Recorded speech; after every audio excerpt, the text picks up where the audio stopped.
motherfuckers. It's like 5, 4, 3, 2. Jesus, be live. Get your shit together. So I'm here. We talked about this a little bit, but I'm here with Justin O'Donnell. Your Region 1, is it primary or alternate? Region 8 primary. 8. Jesus. Oh. Which is Region 8? Just just introduce yourself for a minute. My name is Justin O'Donnell. I'm the Region 8 representative to the Libertarian National Committee. Region 8 constitutes Maine, New Hampshire, Vermont, New York, Massachusetts, Rhode Island, Connecticut, and New Jersey. So basically just the Northeast. I've been on the National Committee. This is my second term. I did only half of the first term when I replaced Larry Sharp after he resigned from the committee, and then was reappointed after the New Orleans Convention to serve my second term. And some people are unhappy with me, but the state chairs keep reappointing me. All right, sorry about that. I'm trying to get this shared to my platform here. There we go. Okay, so you are here to talk about my least favorite thing that is happening in the world right now. Look, man, we just took a major step forward to going to war with Iran. Brexit might not be happening. Russia's doing some fuckery right now. I don't care about those things. Well, I care about those things, and I don't care about this thing. But those things are less bad than what we're talking about, in my opinion. Well, I really don't understand how we can be a step closer to going to war with Iran after footage showed Iranian firefighters saving a Norwegian oil tanker that had an explosion go off next to it. But we have legitimate intel that we're not going to tell anyone what it is, but we have intel that Iran did it. Damn it. Yeah, and what's the meme? John Bolton ran into the Capitol building bleeding, screaming that Iran shot him. Yeah. All right, but no, we're not here to talk about Iran, although at some point we might just jump off of this stupid topic and talk about Iran and nuclear power, because we got Justin O'Donnell. Absolutely. So, the Straight Pride Parade. Look, I'm going to reiterate what I said on Tuesday. Parades are gay. There's just no way around that. You can't be straight in a parade. Like, if you're straight and you go into a parade, while you're there, you're gay. And when you come back out, you can be straight again. But while you're there, no, not happening. The big problem, I think, is that everyone is fundamentally misunderstanding the whole history of the Pride parades and how they started and how they began and what the importance and message is behind them. And without a thorough understanding of the history of Pride and the importance of Pride, then this just seems like something that's tone deaf, right, rather than something that's offensive. Everyone's agreeing it's tone deaf and stupid, but the debate and discussion is whether or not it's offensive or whether or not libertarians should support it or stand against the message that they're spreading. And I think that comes down to a fundamental misunderstanding of what the message being delivered actually is. Right. So Aaron has done this for like the last 2 or 3 podcasts. For anyone that somehow missed that, please explain what Pride is about, because I think you know it a lot better than I do. 50 years ago this month, actually, this is the 50th anniversary of the Stonewall riots. Pride started as a riot. Pride started as a protest against government violence because there was a gathering of trans individuals and LGBT individuals and women of color at the Stonewall Inn in New York, and it was routinely broken up by police because it was illegal for members of the LGBT community to gather. And the state sent in armed and militarized police to brutalize and break up these gatherings. And finally, the community got together. Enough was enough. And the Stonewall riots. And the very next year, it was commemorated. People, screw it, it's Pride. So this is the 49th year of Pride, with the 50th year since Stonewall. And that's why this is Pride Month, is because it's the month that... Correct. And that's the big thing. That's a lot of the big marketing this year was keep the riot alive. It's 50 years since Stonewall. And if anybody who's been to a Pride event in this past month or in the past few weeks, I went down to Boston just last weekend. it seems like Pride is trying to get back to that original messaging. A lot of the branding was keep the riot alive. Remember why we're here and what we're actually here to commemorate, rather than what people like to paint Pride is a parade of flamboyance and nonsense and inappropriate behavior. But I'll tell you, I've seen more waving dildos and inappropriate behavior on the floor of a Libertarian convention than I have at a Pride parade. Remind me. I can't look. I cannot stand the Audacious Caucus, and that's just like the tip of the tip of the iceberg. No, but and that's the fact that is a fact of what these events are. It is a protest against government oppression, and it all comes back to a history of legitimized marginalization against a minority group at the hands of the state. Mm-hmm. So, if anything, Pride should be one of the ultimate libertarian protests. So then that immediately brings up like 3 points for me. Yep. One, and we had kind of interacted on our last podcast about this. Around here, sometimes we don't get a very nice welcome at these as libertarians. Two, and this is kind of a devil's advocate thing. Like, what is there necessarily left, legally speaking, to fight for? And that's kind of a softball because I know there's still things, but I'm giving you that one. And three, I lost three. Answer the first two, and I might remember the third one. How much of the poor welcome is our fault?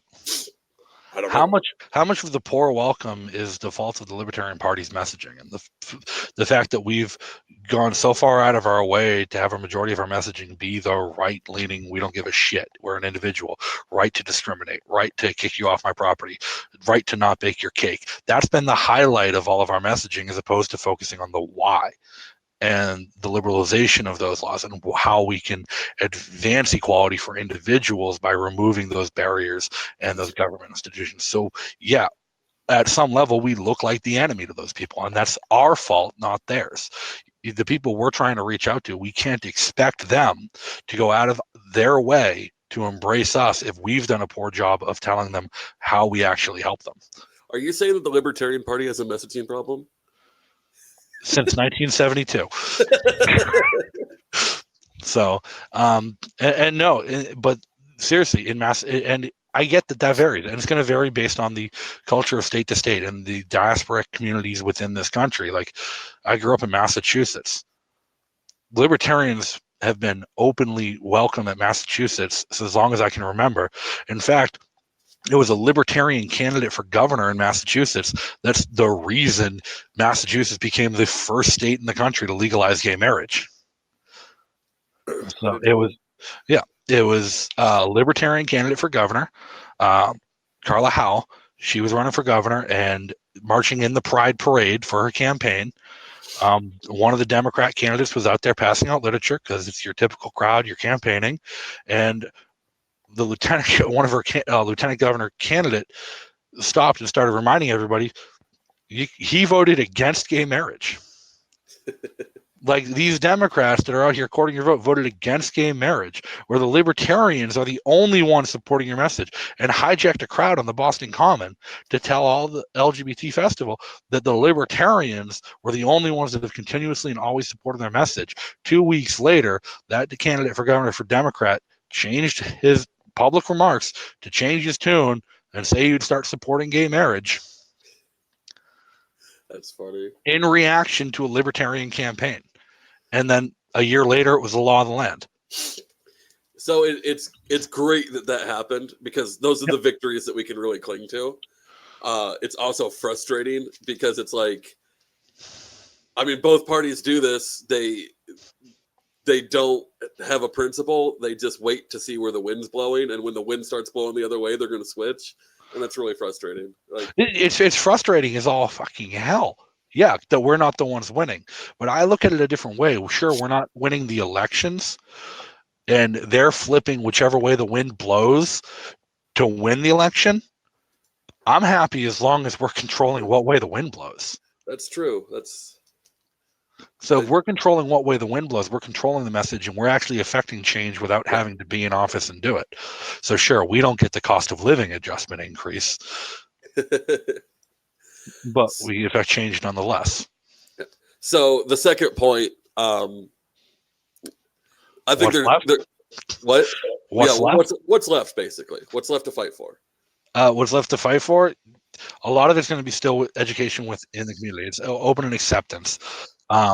Sure, the LGB community has been a hell of a lot more accepted openly and publicly in the past few years than they have been historically, but the transgender community still faces persecution daily. In New York, walking while transgender is considered in some jurisdictions probable cause to stop somebody under suspicion of prostitution.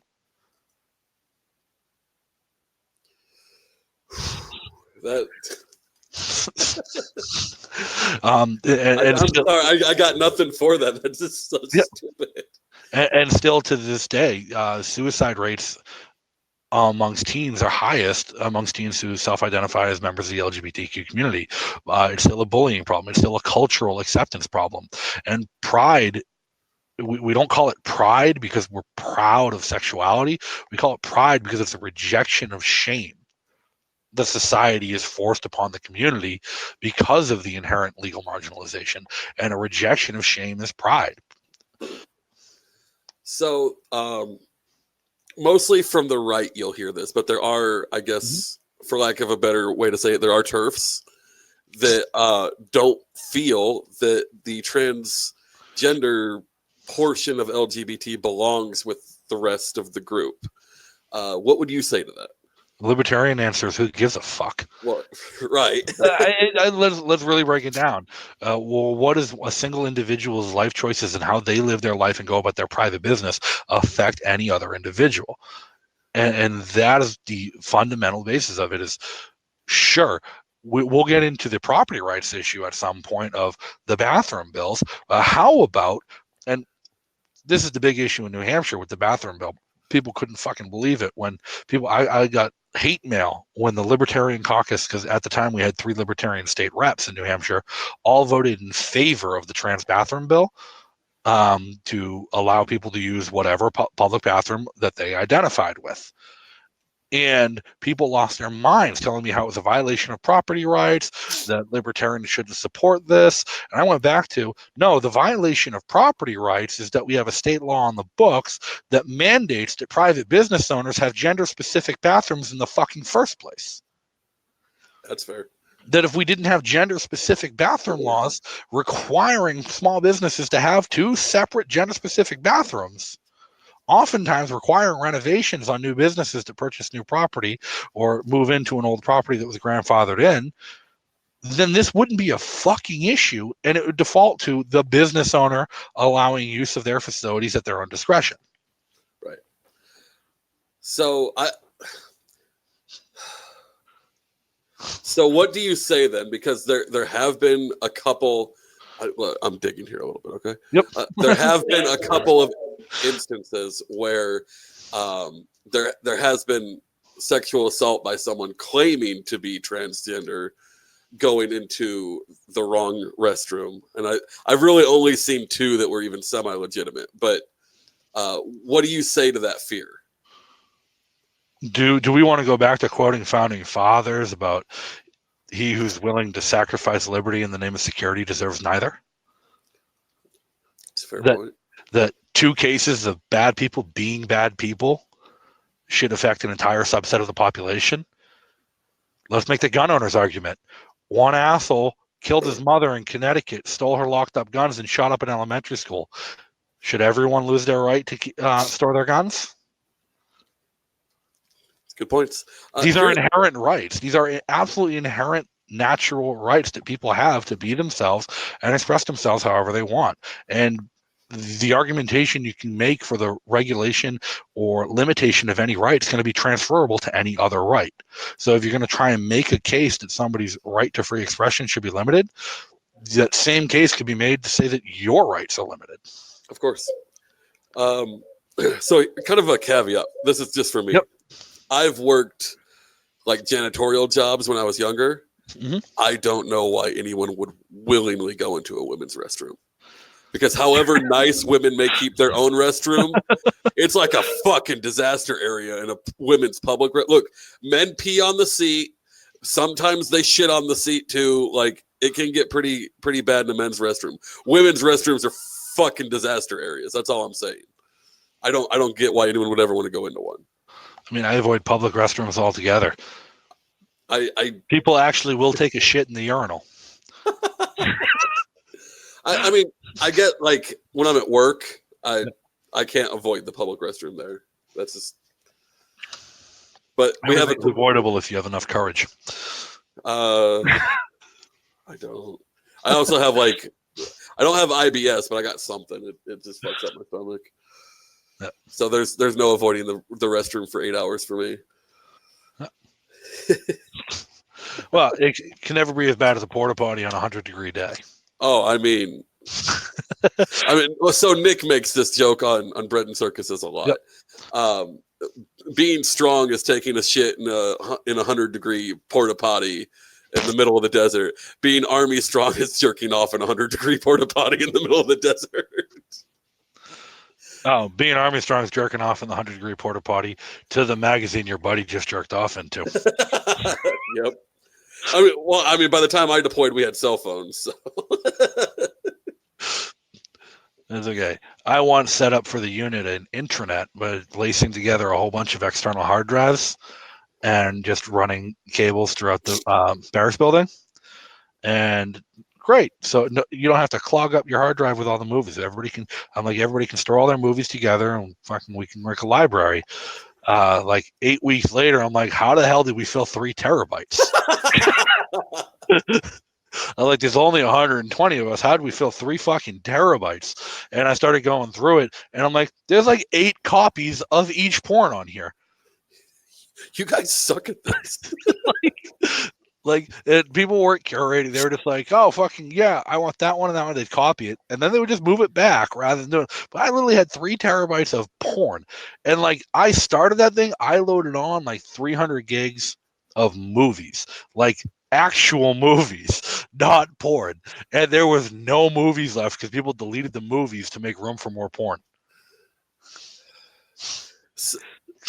So I was in UAE, which we were given internet that connected to their internet, and they have obscenity laws there still, but they're really situational about when they enforce them. And they kept telling us, oh, you don't want to get caught because they'll press charges here. Bitch, they ain't pressing charges against a U.S. military member. They want those Patriot missiles to stay right where the fuck they're at.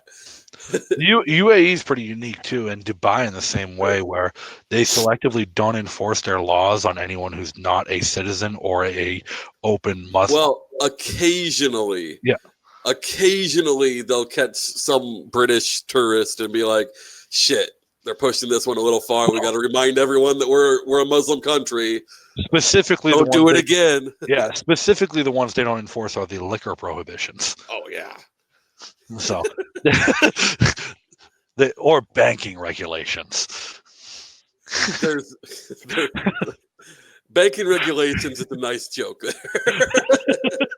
So I got to see, like, we kind of drove around Dubai. I didn't go into Dubai. I went to Abu Dhabi though. That palace in Abu Dhabi is like, makes me start to believe in communism a little bit, because no one could have that.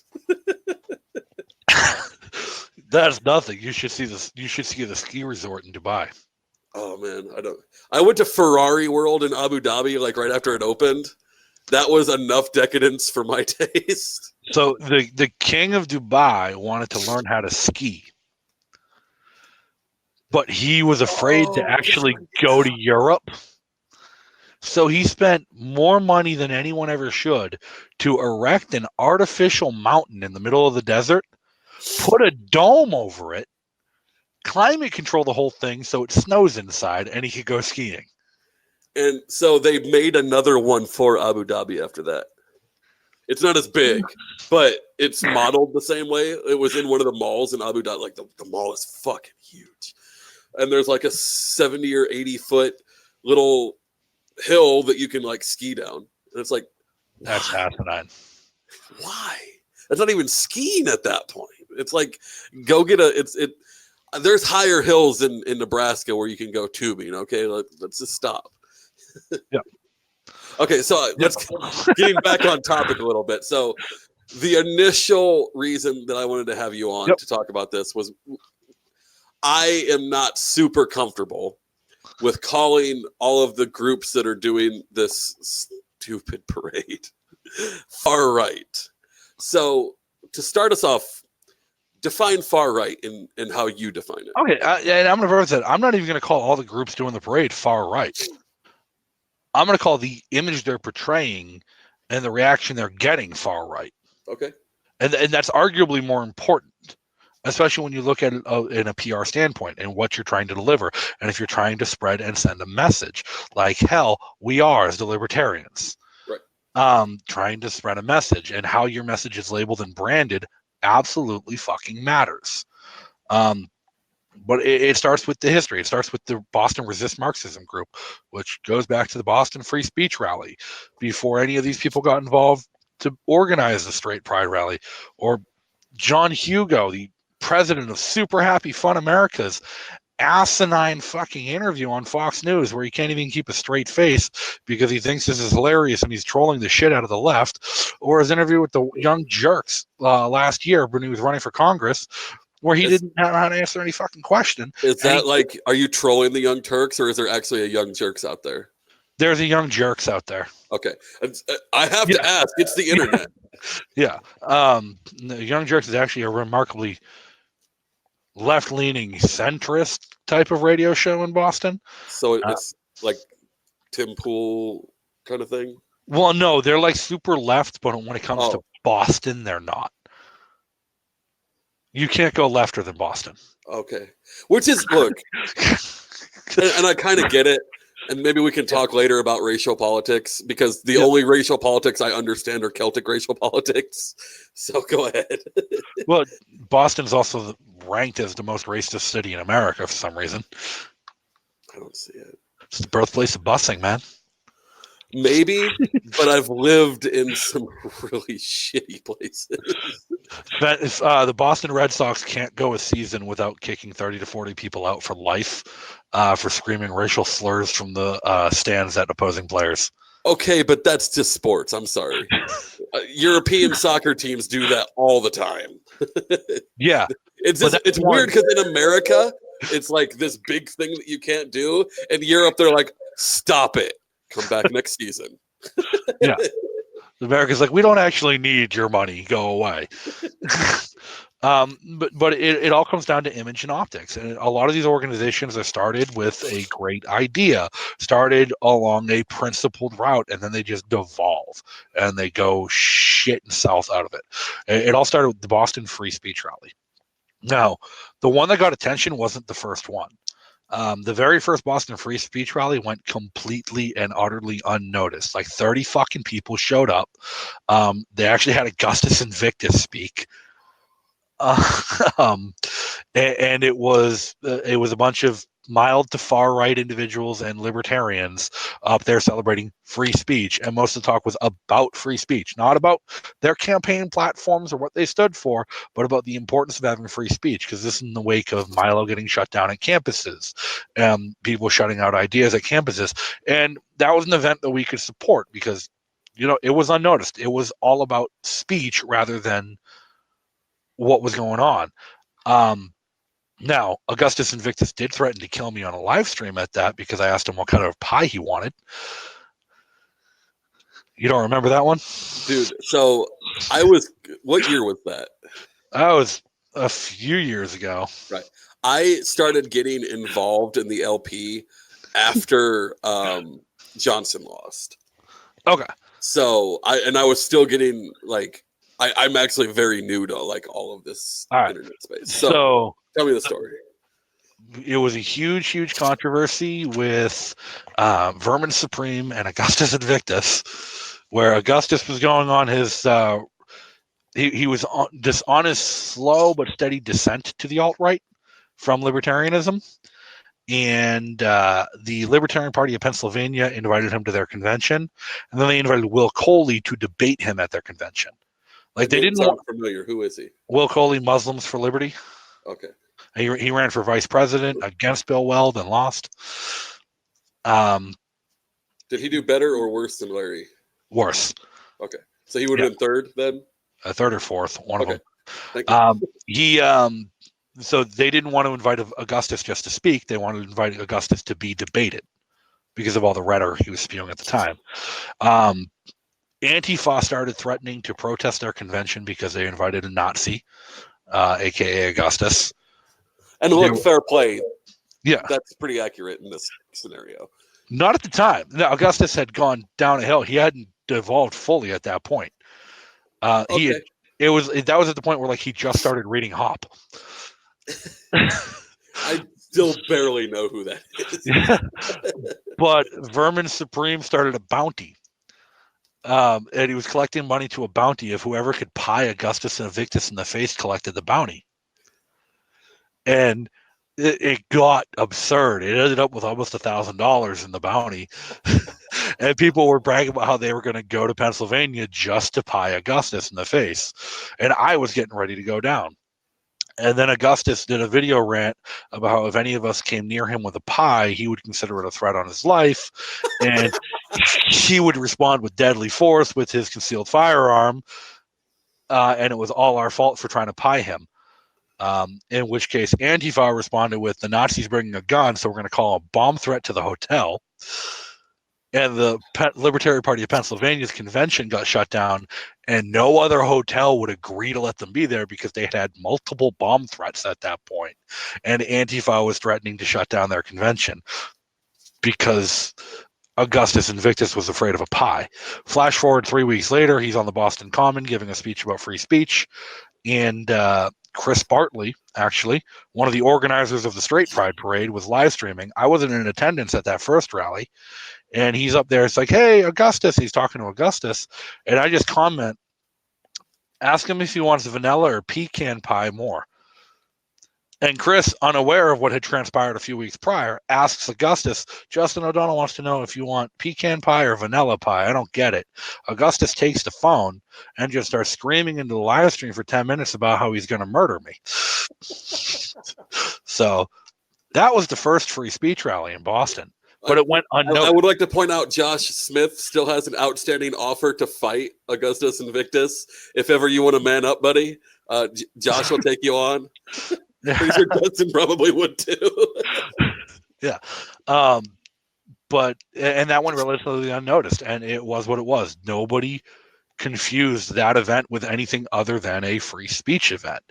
Then they had a second one, which was a little bit more attended, and they had 3%er militia come down to be their bodyguards against protesters. Can you explain what they are? Because I hear nobody knows what they are. Okay, so it's not just me. Yeah. The 3%ers started off as an organization of veterans, the 3% who took the oath, right, who would stand by their oath to defend the Constitution, form a citizens militia that would, if need be the start of the new revolution.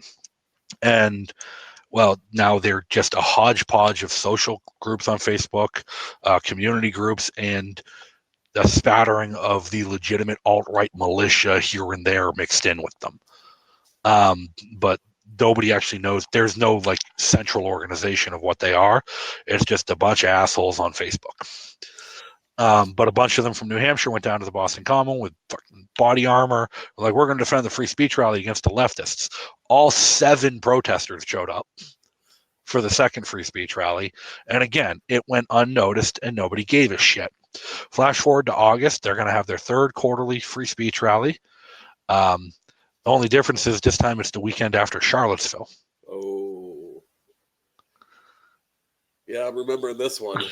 Yeah. Isn't this the one where Samson got hit?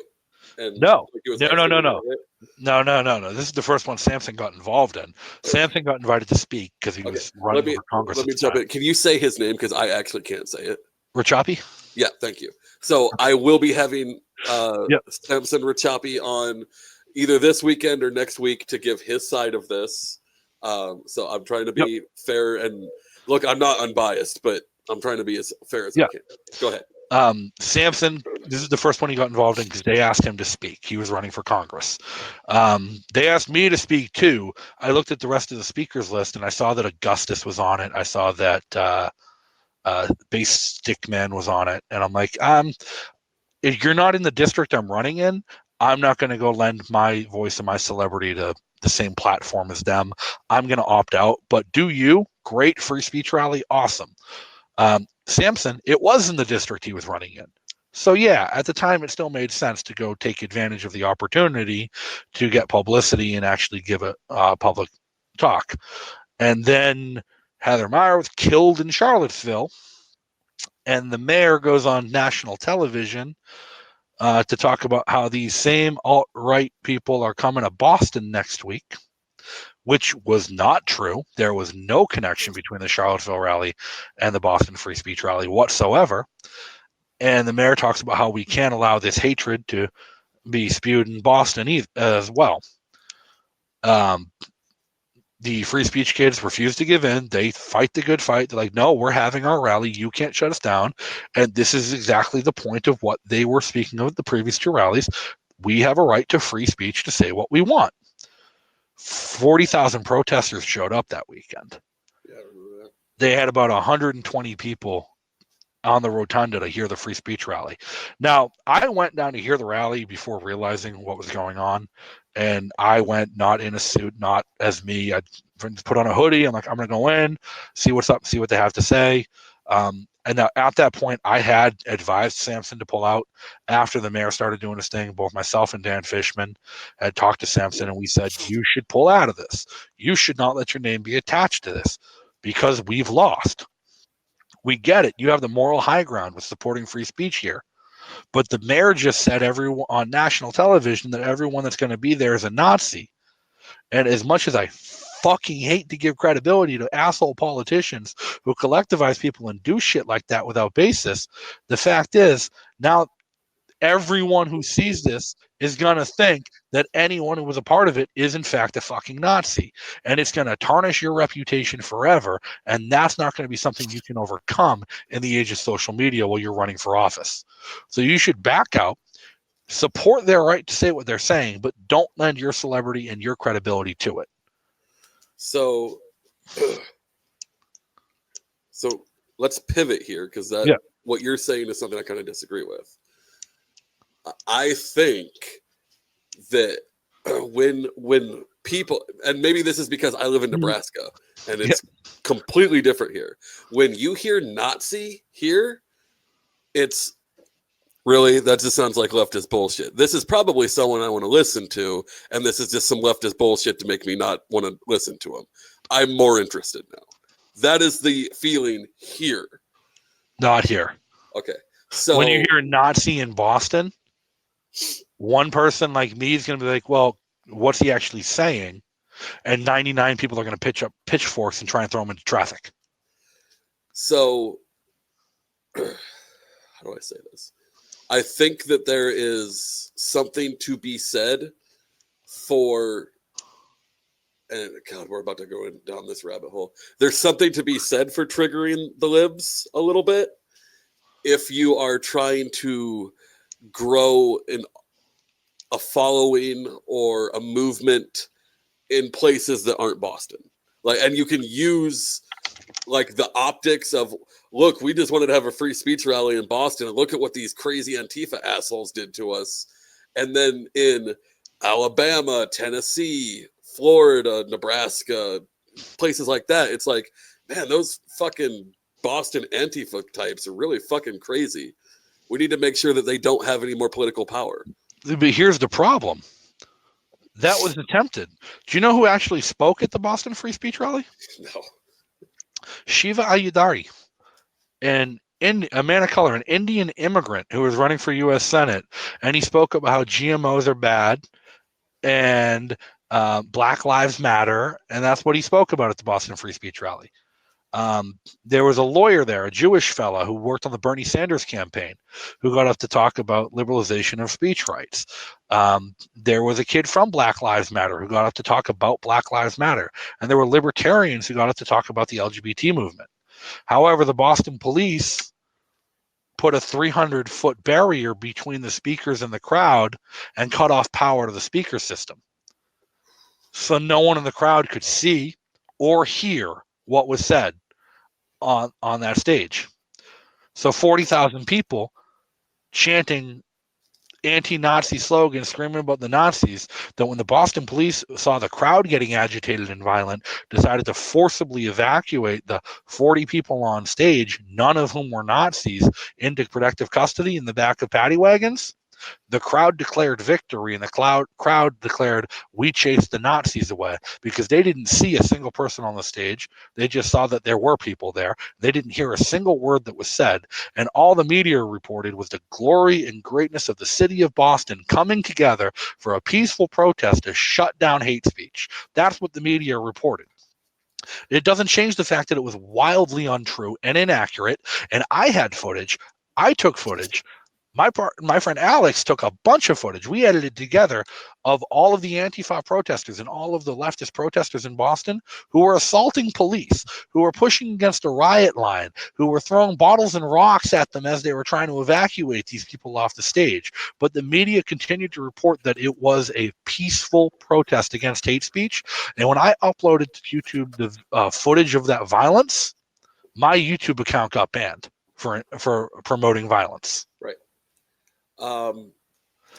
So yes, all that happened, and I really feel like I think we might be living in two completely different worlds, because when all that happened around here, there was backlash against the media, against the political establishment, and against YouTube when that happened. So, like you say, they won because they got that image that they wanted, but at the same time, I would say that the free speech people won because they got the image they wanted on social media. Because in social media, like as soon as YouTube was starting to smack channels like yours that had footage up, everyone knew about it, and that strengthened the free speech crowd, because it got more and more moderate people going, well, what's wrong? Why are they banning this? There's got to be something to this. So you got more and more moderate people involved, sure, but the people who were active were the ones who were radicalized. The people who continued to show up were the people who were antagonistically looking for those fights. Because around here, the moderate people are said, fuck it, it's not worth it. I'm sick of getting piss thrown on me. I'm sick of getting rocks pummeled at me. And I'm sick of people swinging baseball bats at me, because I'm trying to say, let's have a conversation instead of scream at each other. I saw on more than one occasion, and again, the footage got deleted off of YouTube. I still have it on my old computer, and it's actually still on Facebook. Facebook didn't delete the footage, but YouTube did. So Facebook gets a lot of shit, but they're actually a lot better than people give them credit for. Right. And it's been shared like 40,000 times. The people have watched the shit out of that video. But it doesn't change the fact that around here the perception was, and you're right, it's two different countries. Dan Fishman, the executive director of the Libertarian Party, when he was running for state auditor in Massachusetts, he once said something at a small event we had. It's unconscionable and unnecessary that California and Massachusetts have the same president. Right. Can we all agree that at the very least we are 7 distinct countries and need to be split up at least that much? At least New England is 5 alone. Right. Like I get that. Yeah. Like some people would be like, well, we need to break down to 50 individual countries. Nebraska, Kansas, and Iowa can be a country. We can even add Missouri. Fuck them. You know, whatever. I thought about running a campaign for executive council in New Hampshire on a platform of we're going to build a wall and make Massachusetts pay for it. We would. So my buddy is jokingly going to run a mayoral campaign where his main plank is going to be, we're going to destroy the bridges between Council Bluffs and Omaha so that Iowa can't seep into Nebraska anymore. Everyone is just waiting for Indiana to annex Southern Illinois. Including Southern Illinois. Yeah. So, But the problem is the perception. The problem is the media market. You got a wildly different reaction than I did, and the problem is we're trying to deliver and spread a message in. Unfortunately, it's not nationally. I'm not trying to deliver and spread a message nationally. I'm trying to deliver and spread a message in New Hampshire. I'm trying to win a congressional seat in New Hampshire, which is the Boston media market. And so lending my credibility to that when all of the media is going to continuously report that I'm involved with a Nazi organization does not help me on my socially progressive platform win over the base of supporters that I actually need to maintain ballot access for my party. And that's the issue I've been having with the straight pride parade. It's not that they can do whatever the fuck they want. They can have their stupid little parade. But as long as they're tied to the Libertarian Party, I'm going to sit there and shout them the fuck down and say, no, that's not us. That I don't want the news reporting that the Libertarian Party is running a homophobic march in Boston. So this is fascinating to me. Do people listen to the media in your area? Yes. Wow. Yes. People here hate the media. Like even our local media, they post something that's remotely political and it's like 300 comments of fucking liberal rags, MAGA. It's like, Jesus, dude, they're just reporting that someone went to jail for helping a migrant. Calm the fuck out. Remember, Donald Trump didn't win a single district in Massachusetts. Like not a single precinct or town. Yeah. The entire town won not 100%. Gary Johnson won one precinct. Really? Yeah. But the entire town, the entire state went town by town by town, straight in line for Hillary on an 80% margin. Oh. So, and I don't know if you can screen share, but this is going to illustrate my point. I can if you send me the link. Okay. Well, I'm going to send you a picture. Okay. Copy image. And I'm going to say, this is really the highlight of the issue I'm having. You know who Mark Sahady is? Nope. The organizer of Super Happy Fun America that's organizing the Straight Pride Parade and has organized all the free speech rallies and the Resist Marxism marches? Yep. That's him lecturing a crowd about the free speech rallies and about the Straight Pride Parade. Okay, hang on a sec. Yep. Sorry, different buttons on this one. Bam, bam, bam, and I'm going to solo that one. There we go. Yep. There's the picture. That is my whole problem. Yep. Is that the organizers of the free speech rallies and that are being branded as Nazis, and that the organizers of the Straight Pride Parade, which is tone deaf, idiotic, and insensitive, that's the branding that they're publicizing themselves with. And that's my problem.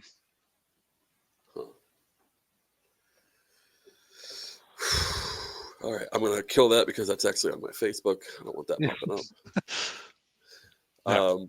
Because I couldn't open that picture any other way, apparently. Yeah, man, that's... Erin says hi, by the way, and she's sorry for not... She had training at work, so Erin was supposed to jump on with us, but I feel like we've done pretty good here. Oh, we've done great. We didn't need her. No, it's been 40 minutes and we haven't even gotten to nuclear yet. Oh, that's right. You want to jump in? I mean, I think we've covered this pretty well. Like, you want to jump into nuclear? Yeah, well, nuclear is simple. Nuclear is anybody who claims they care about the environment. If they've done any math, nuclear power is the only solution. But don't you, Justin, did you not see Chernobyl on whatever the fuck network it was on? Was it Netflix or HBO or something? I don't fucking know. HBO. And did you not read Michael Schellenberger's retort of how horrible of a representation of nuclear power it is? Look, I saw it on TV, Justin. That means it's 100% true. Okay, so there's an absolutely phenomenal article written by Michael Schellenberger, and if you don't know who Michael Schellenberger is, he's the only name you should bother caring about in the environmental science world.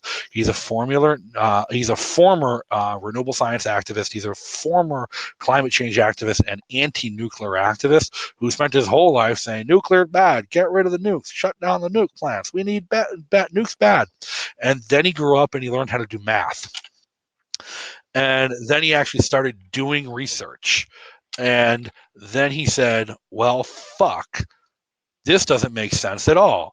And he wrote a phenomenal article in Forbes last year about why 3 Mile Island, Fukushima, and Chernobyl prove that nuclear is the safest form of energy possible. Go on. So Chernobyl. So actually, 3 Mile Island is the positive test case. 3 Mile Island, the exact same meltdown happened at 3 Mile Island that happened at Chernobyl, but nobody died. And it was contained because modern technology and advancements in the time since Chernobyl shut the entire fucking thing down before it could go bad. Chernobyl proves that the worst possible nuclear catastrophe, not the worst that's ever happened, Chernobyl, everyone will agree, is the worst possible result from a meltdown of a nuclear reactor. Yep. Had no discernible effects other than the immediate deaths from acute radiation syndrome of the people who were on site fighting the fires, and more people died of burns than they did die of radiation syndrome while fighting the fires. And the long-term studies into the effects of the radiation on the environment and the community, the environment's rebounded fully. There is zero problem with the local ecosystem and environment in Chernobyl. They've done tissue sample tests on all sorts of wildlife in the area, and there is zero impact from radiation because a lot of those animals don't live long enough for radiation to affect them. So how long do you have to live? It depends on the level of exposure, but they do routine tours through Chernobyl now. Like you can go to Ukraine and take a tour. There's of Chernobyl. People complaining about like influencers from thoughts from Instagram going and taking pictures in Chernobyl. Right. Here's the big thing though. People at Chernobyl now, you wear a dosimeter in case something crazy happens and you find the random radiation hotspot that nobody's known about. You go through less radiation at Chernobyl than you do in Colorado. And Colorado, you just have background radiation from the granite in the ground. This dude's a Mennonite. I don't know how much he really knows about climate change. So I'm looking up this guy that you told me to look up. Yeah. He's a Mennonite. How the fuck does he get into climate change? Watch his TED Talk. I might need to. Yeah. You think he'd come on our podcast? I don't know. He seems really desperate to get the word out about nuclear because, like, he's a former anti-nuclear activist who learned and realized, oh shit, it doesn't make sense to be anti-nuclear. And he breaks it down to it. Like, Germany is considered the world's leader in renewable energy because of their solar and wind infrastructure. Yet they're the largest polluter in Europe. France has the lowest pollution in all of Europe. And France is also the one country in the European Union that said, fuck that shit. We don't need wind and solar. They just kept building nukes. And they had to do something with, never mind. I'm not going to take the low-hanging fruit.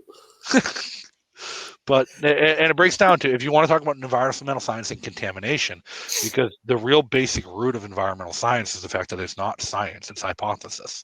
Right. Any form of scientific theory is founded on the principle of reproducibility. And since we can all agree that the environment is changing and has constantly been changing since the dawn of time, since the advent of the climate, it has been changing, which means it's not a fixed set of variables, and it's nothing that you test in the environment has an inherent reproducibility and experimentation, which means that all you can have is theory. We can't actually prove anything when it comes to climate change except for one thing: pollution. We can prove particulate matter in the atmosphere created by anthropogenic means and human activity, but we don't know what negative effect that has on the environment. Who the fuck cares whether we can prove it has a negative effect on the environment, we can prove that it's an unnatural increase in particulate pollution caused by human activity. So why don't we take steps to reduce that, just fucking in case it has negative effects on the environment? And regardless, we can all agree that plastic in the ocean is fucking bad. So why can't we agree that carbon in the air is bad? Okay? I mean, I would say, look, there's a lot of periods in human history where it was really hot out and we had more jungles than anything else. Right. And life jumped forward quite a bit. So maybe we need more carbon in the atmosphere. I agree with the plastic cell. Right, no, I don't know dick all about this, man. I was homeschooled and I didn't learn anything science until college. Well, here's the one big argument that anti-nuclear activists still have, because nuclear technology has progressed to the point where it is now inherently safe. A fluorine salt thorium reactor and modular reactor system is inherently safe. In fact, a fluorine salt-based reactor can't melt down. The physics don't support its ability to melt down like a uranium reactor would. The only reason, and fluorine salt reactors were developed at the same time as uranium reactors, and they were cheaper and safer to produce. The only reason we didn't produce them instead of uranium reactors is because the byproducts from a thorium reactor aren't fissile and can't be used in atomic bombs.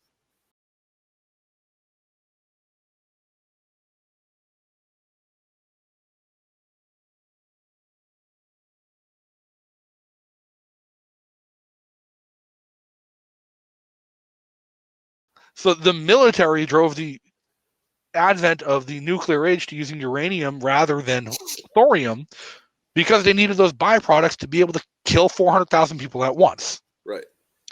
But if we actually put that shit away, the United States military tested a nuclear reactor so small it fit on a fucking plane and powered the plane. And it used thorium in a fluorine salt reactor rather than uranium in a water-cooled reactor. So how long then until nuclear power and Zoltan Istvan merge together and we all get to be Mega Man X? Zoltan Istvan is a nutcase. Let's just stop there. Well, pause. That's one of my heroes, man. Zoltan. Zoltan. You don't want to be a cyborg? No, I don't want to wear a clear raincoat. We're going to leave that to Starchild. But no, but the one argument that anti-nuclear activists make that actually holds weight against nuclear is fuel and waste storage. Okay, so fuel and waste storage is a big deal when it comes to old-style nuclear reactors. Okay, so let's build new-style nuclear reactors that don't produce the waste, because fluorine salt reactors burning thorium actually burn it to completion. They don't produce nuclear waste. But sure, we've got a shit ton of old nuclear reactors that are burning uranium and creating nuclear waste that we're just storing in the middle of a salt mine in the fucking New Mexico desert, or in a pool in Springfield, Massachusetts, or in a lake in upstate New York. What the fuck are we doing with all this? The point they're missing is that unlike coal, unlike hydro, unlike wind, and unlike solar, that all actually have bad byproducts created from their construction, like fucking solar panels are horrible for the environment. Just the what goes into creating them. Right. All of those negative byproducts are released back into the environment as part of the creation. Nuclear, we put it in a fucking bin and bury it in a pool in Massachusetts.